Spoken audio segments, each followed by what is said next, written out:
मेरा नाम राहुल है और मैं 22 साल का हूँ। मेरे गांव में सब मुझे पेंटन कहकर बुलाते हैं, क्योंकि मैं दीवारों पर देवी देवताओं की सुंदर पेंटिंग बनाता था। ये हुनर मुझे मेरे पिताजी से मिला था, जो खुद एक बेहतरीन पेंटर थे। लेकिन 2 साल पहले एक बीमारी ने उन्हें हमसे छीन लिया। पिताजी के जाने के बाद घर की सारी जिम्मेदारी मुझ पर आ गई। मेरी माँ और एक छोटी बहन थी, जिसका नाम प्रिया था।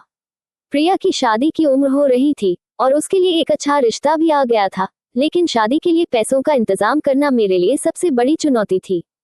गांव में दीवारों पर पेंटिंग बनाकर जो पैसे मिलते थे, उससे बस 2 वक्त की रोटी ही मुश्किल से चल पाती थी।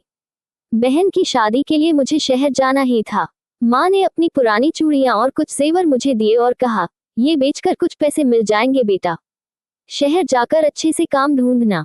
मैं आंखों में सपने और दिल में अपनी बहन की शादी की चिंता लिए शहर आ गया। यहाँ मैं अपने हुनर के हिसाब से काम ढूंढने लगा। मैं बड़े बड़े घरों में गया और उन्हें अपनी पेंटिंग दिखाई, लेकिन किसी को मेरा काम पसंद नहीं आया। लोग कहते, ये तो पुराना जमाना है, आजकल ऐसा काम कौन कराता है। कई दिन बीत गए, लेकिन मुझे कोई काम नहीं मिला। एक दिन मैं निराश होकर एक पार्क में बैठा था। तभी मेरी नजर जमीन पर पड़ी। वहां एक लाल रंग का लिफाफा पड़ा था। मैंने उसे उठाया तो देखा कि वह बहुत मोटा था। जब मैंने उसे खोला तो मेरी आंखें फटी की फटी रह गईं। उसके अंदर हजारों रुपए थे। शायद किसी की शादी में मिला शगुन का लिफाफा गिर गया था। मेरे मन में तुरंत लालच आया। मैं सोचने लगा, इन पैसों से तो मेरी बहन की शादी हो सकती है। लेकिन तभी मेरे पिताजी की कही बात याद आई, बेटा, मेहनत से कमाया हुआ 1 रुपया भी हराम के 100 रुपयों से बेहतर होता है। मैंने लिफाफे को वापस बंद किया और उसे लेकर वहीं बैठा रहा। शाम हो गई थी और मुझे उस लिफाफे का मालिक नहीं मिला।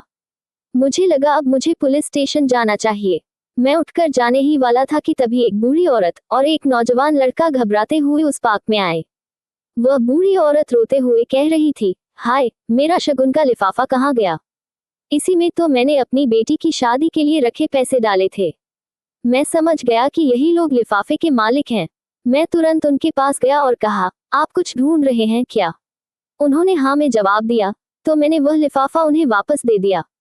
लिफाफे को देखते ही उनकी आंखों में चमक आ गई। वह बूढ़ी औरत मुझे गले लगाकर रोने लगी और कहने लगी, तुमने मेरी बेटी की जिंदगी बचा ली बेटा।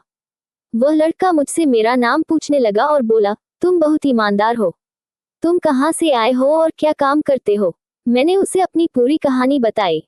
ये सुनकर वह लड़का, जिसका नाम आदित्य था, मुस्कुराया और बोला, तुम्हारे जैसा सच्चा और ईमानदार इंसान मैंने नहीं देखा। क्या तुम मेरे साथ काम करोगे? मैंने पूछा, आपका क्या काम है? आदित्य ने बताया कि वह एक बड़ा इंटीरियर डिजाइनर है और उसे अपने क्लाइंट्स के लिए ऐसी ही कला की जरूरत होती है। उसने मुझे अपनी कंपनी में काम दे दिया और मुझे रहने के लिए एक कमरा भी दिया।